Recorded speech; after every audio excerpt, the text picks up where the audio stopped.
இருக்குது. எத்தனை பேர் ஆமேன்னு சொல்றீங்க?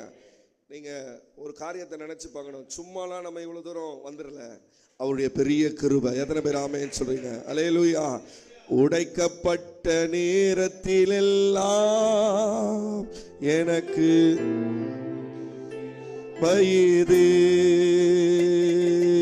உடைக்கப்பட்ட நேரத்திலெல்லாம் எனக்கு கிருபையேது.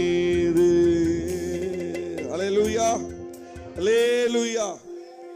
ஒருவேளை இந்த மாதத்துடைய முதல் நாளில் வந்திருக்கிற நீங்கள் அநேக யோசனைகளோடு அநேக சிந்தைகளோடு வந்திருக்கலாம். ஒன்றும் நடக்கலை, ஒன்றும் கிடைக்கல. வருஷத்துடைய கடைசி மாதத்துக்கு வந்துட்டு இருக்கிறோம்.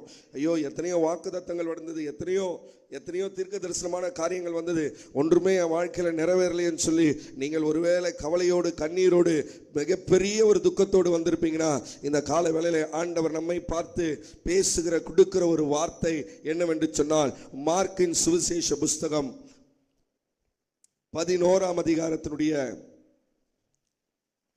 22ஆம் வசனத்தை நான் வாசிக்கிறேன்.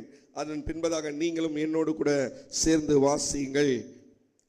இயேசு அவர்களை நோக்கி, தேவனிடத்தில் விசுவாசம் உள்ளவர்களாயிருங்கள் என்றார். சேர்ந்து வாசிப்போம். இயேசு அவர்களை நோக்கி, தேவனிடத்தில் விசுவாசம் உள்ளவர்கள். கரங்களை தட்டி ஒரு ஆமென் சொல்லுவோமா? அல்லேலூயா, அல்லேலூயா. இந்த காலவேளையில் அதிகால வேளையில் தேவனோடு கூட அமர்ந்திருக்கும் போது ஆவியானவர் தெளிவாய் சொன்ன வார்த்தை, இன்றைக்கு வரப்போகிற என் பிள்ளைகள் நேற்றிலிருந்தே ஒரு கலக்கத்தில் இருக்காங்க. 11 மாதங்கள் முடிஞ்சு போச்சு, 12வது மாதத்துக்கு வந்திருக்கிறோம். இன்னும் வெறும் 31 நாள் தான் இருக்கு. இந்த ஒரு 31 நாள்ல நான் என்ன நடக்கும்? வீடு கட்டுவேனா? கடனை அடைப்பனா? வியாதி சுகமாகுமா? என்னுடைய காரியங்கள் எதிர்பார்த்திருக்கிற காரியங்கள் நடக்குமா? இல்லை என் பிள்ளைகளுடைய காரியம் சரிப்படுமா? என் கணவர் மாறுவாரா? என் மனைவி மாறுவாளா? ஊழியம் வளருமா? சொந்த இடம் கிடைக்குமா? தேவைப்படுகிற பணம் கிடைக்குமா?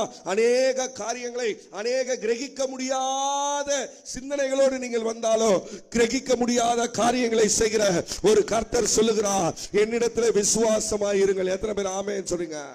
அல்லேலூயா.